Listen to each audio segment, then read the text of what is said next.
Alright, you're back with Antonius at Shooting It Straight.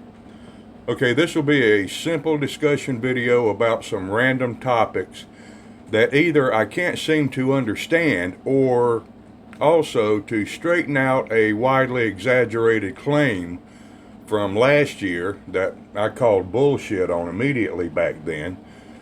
So we'll go over that.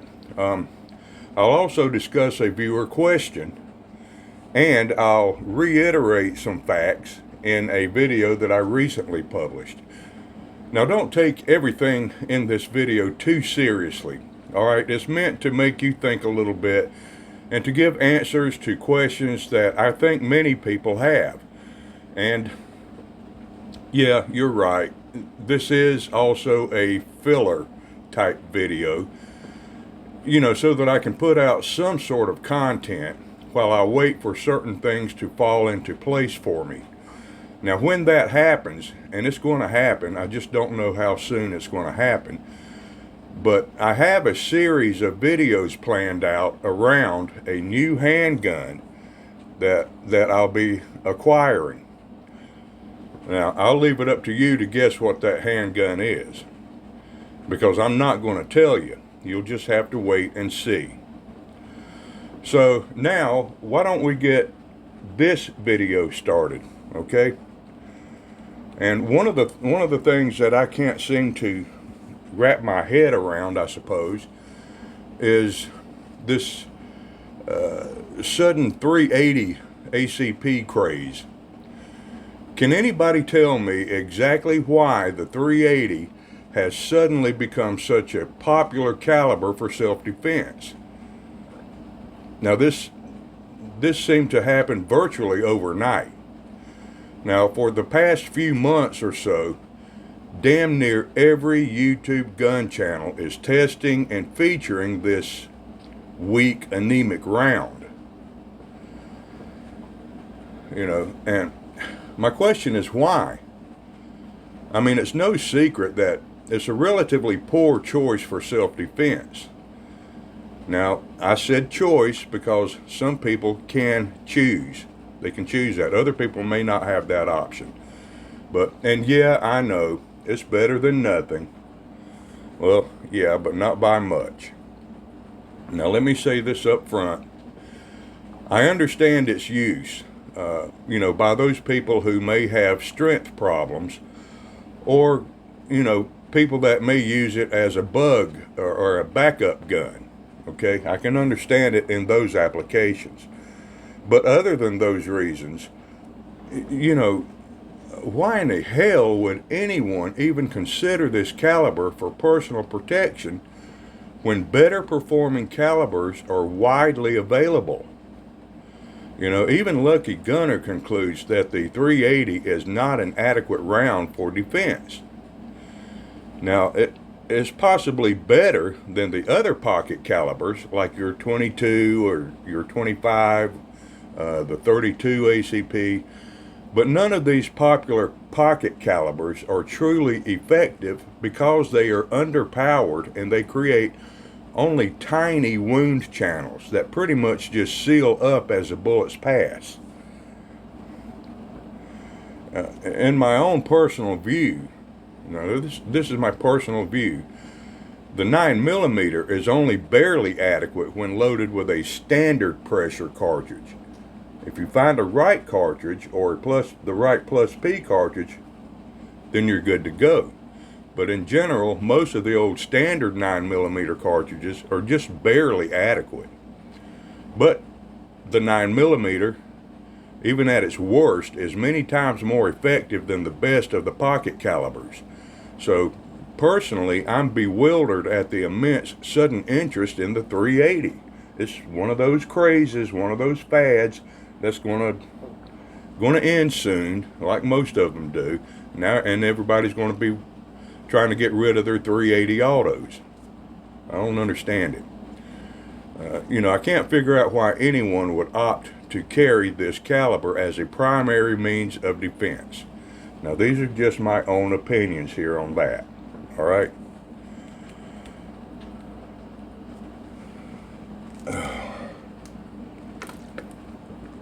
Okay. let's let's discuss this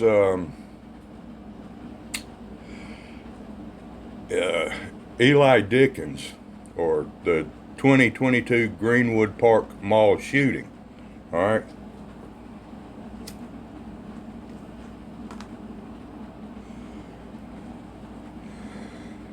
Okay, you remember this. This is back in July of 2022.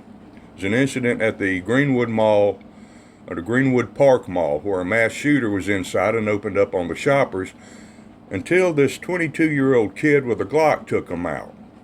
And now he was immediately hailed as a hero, and rightfully so.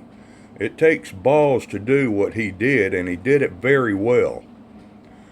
But immediately, from that day forward, everyone, and I mean everyone, was reporting that this 22-year-old kid with no, and this is how it went. This 22-year-old kid with no training fired 10 shots at the bad guy, hit him with all 10 shots, and did it at a distance of 40 yards. All right, you remember that? That's all we heard for a year now, almost a year.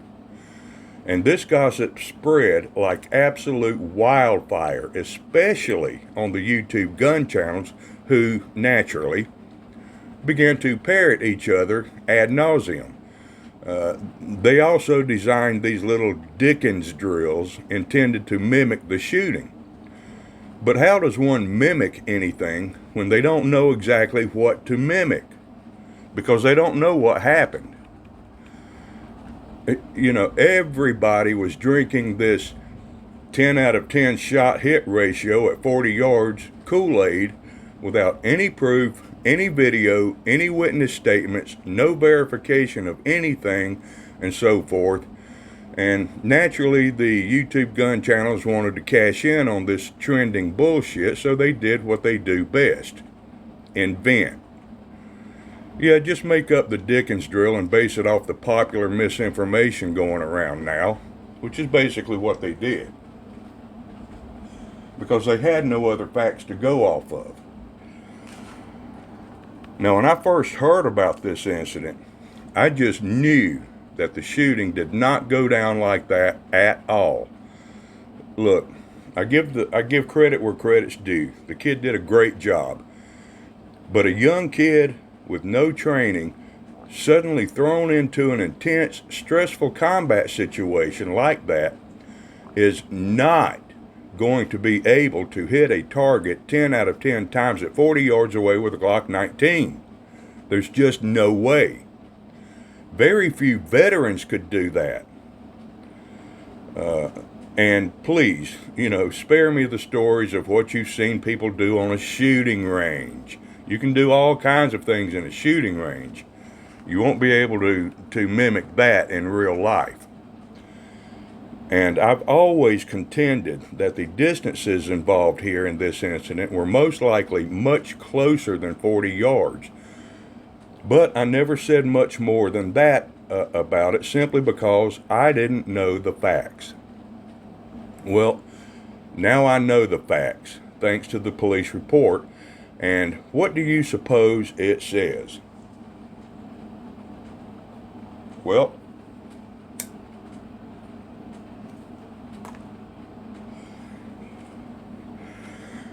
it confirms that my initial contention was correct all along.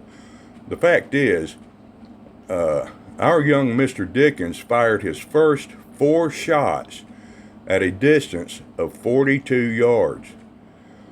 Only 2 of those 4 shots hit the target, and they hit in non-lethal areas. Well, so much for the 10 out of 10 shots, right? But now our attacker was still standing because he got hit twice in non-lethal areas, all right? Now, realizing that the distance was too great to land effective hits, our Mr. Dickens moved forward. He moved forward to a large trash can some 20 yards away from the bad guy. 20 yards now. We're not talking 40 yards anymore. We're at 20 yards. And he fired 4 more shots. Now this time, because he was closer, all shots hit the target. and the attacker went down. Now, as Mr. Dickens left cover and began approaching the target again, the gunman began trying to raise his rifle one last time. Now, from a distance of an estimated 20 to 25 feet, Dickens sent 2 final sleeping pills into the attacker. Good night, lights out. All right? Excellent, excellent job by that young man. So, as we can see now, the claim of 10 shots, 10 hits ratio from 40 yards was not at all accurate. And so why the spread of this kind of misinformation? Well, because nobody wants to wait for the facts to come out. And they're really not interested in facts anyway. Facts doesn't really matter. This is a huge, nasty egg on the faces of those YouTube gun channels that help to spread this irresponsible misinformation. Still good marksmanship and tactics by this kid, but nothing even close to what has always been reported and is still being reported that way. Now, the lesson in this is simply to hold off on your judgments or taking sides on an issue until you get all of the relevant facts first. And don't buy into the frenzied hype and the high-octane claims made on gun channels. All right.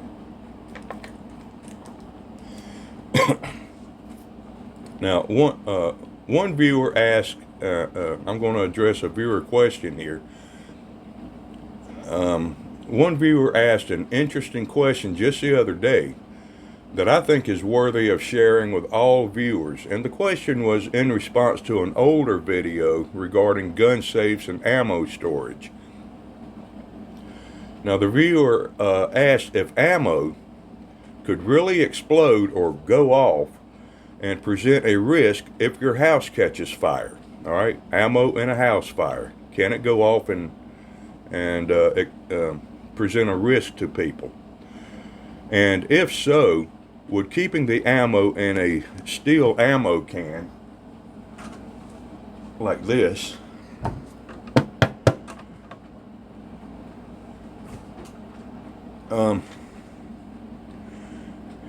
would that offer any protection from someone, such as, say, a firefighter, from getting struck by one of those bullets after the cartridge explodes? Well, that's a very good question, and it's been highly dramatized in both movies and stories alike for decades. However, there are some key elements here that is not often considered. It's very true that a cartridge can and probably will explode in high temperatures, usually above 400 degrees or so.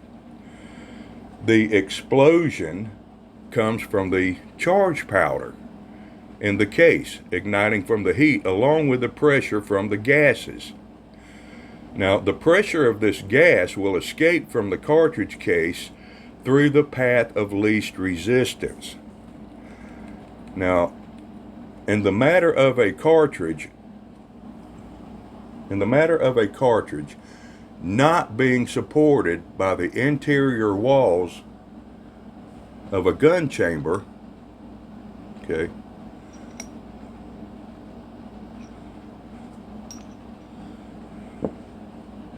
in other words, just being left out in a box or something like that, not being supported by the interior walls of a gun chamber, the path of least resistance is the brass case itself, all right, which will split in several different areas and actually rocket off or shoot off of the bullet, from the bullet, okay?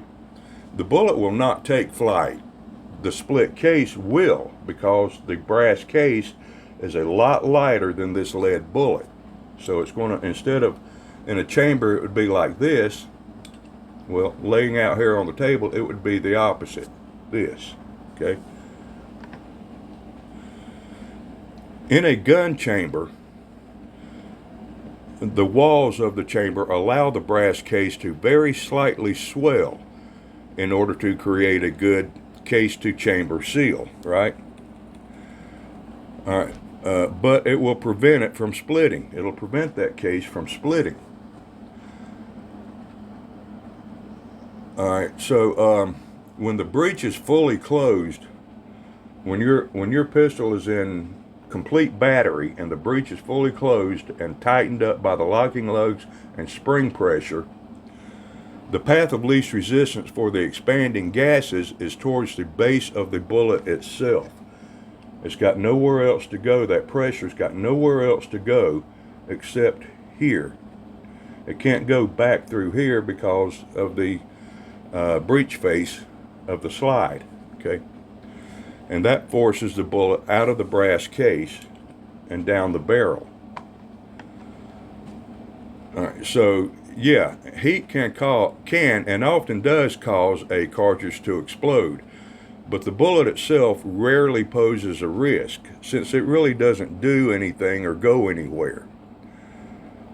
Usually it's the split brass case that shoots off of the bullet, and it usually poses no risk since it will probably still be in its original box or in a steel ammo can like I just showed you.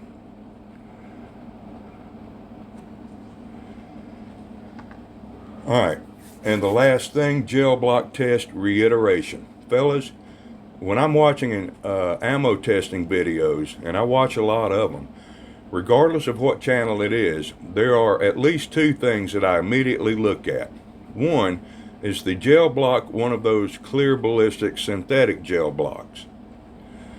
And two, am I going to see the person in the video, the host of the video, conduct the BB calibration test to ensure that the gel block is a valid testing medium? Now, why are these things so important? Well, because the purpose of the test is always to see if the bullet can pass the FBI standards established, particularly the penetration level of 12 inches minimum, 18 inches maximum, right? Now, the FBI uses an organic gel block made with specific ingredients and at a specific density and must pass a BB calibration test that is conducted in a certain manner for that block to be considered valid. Now, whether the block is organic or synthetic doesn't matter. What matters is the calibration testing of its density. If it falls within the calibration standards put forth by the FBI, then the block will be a valid testing medium, whether organic or synthetic. Now, I've already published a video detailing most synthetic gel blocks are not within FBI specs, despite having cute little certified calibration cards packed with each block sold. These blocks give false results. All right, it's already been proven. The only way to assuage these concerns in the future is for the tester, the person conducting the test on video, to actually conduct the BB calibration test on video and measure the results of it to prove to the viewers that the gel block is indeed valid. It doesn't matter that a certified calibrated card comes with it. Throw that in the trash and conduct an honest BB calibration test that we can all see and watch and verify. Once the block itself has been shown to be within specs, then the ammo testing should be conducted by firing at a distance of 10 feet, not some other random distance. Most YouTube videos will use a heavy clothing barrier. Now, the problem here is that most are using incorrect layers. And here's a news flash. The FBI has never used 4 layers of denim. Never used it. Okay, that's an old IWBA standard, or IBWA, I can't remember how to say it. But anyway, that's no longer done by those people. The FBI has never done it. Yet we still see this all the time. It makes it an invalid test and especially when it's shot from the incorrect distance as well. So for any ammo testing in ballistic gel to be at all valid, you must witness the block being tested for correct calibration, you must shoot the block from a certain distance, and you must use the correct layers of clothing barriers. Any other way is invalid ammo testing. If you don't actually witness this when you're watching those synthetic gel block ammo tests, and you probably won't because no one does it, it might be wise to assume that the block is not within proper calibration, and you might consider automatically subtracting at least 5 inches from the measured penetration distance on each shot. In other words, if the tester measures the penetration depth at, say, 15 inches, then I would subtract 5 inches from that, which would actually turn out to be only 10 inches of penetration in a certified FBI organic gel block. The 10% synthetic blocks are simply not as dense as the FBI organic blocks, so the bullets will naturally travel further. That's giving you a false representation that's already been tested and proven several times. Just keep that in mind. Don't go by that test that shows that the bullet travels at 17 inches of penetration. Good. Go out and buy ammo for that, and just to find out that it doesn't reach FBI penetration standards in real gel, in real properly calibrated gel. All right, you're going to put yourself at risk that way. All right, this was just a short video meant to bring you up to speed on a couple of things, or perhaps to remind us of a couple of things. So thanks for watching. Wait for my new video to come out with the new handgun. I'm all excited about that. So I'm Antonius, and my job is all about shooting it straight. Ciao.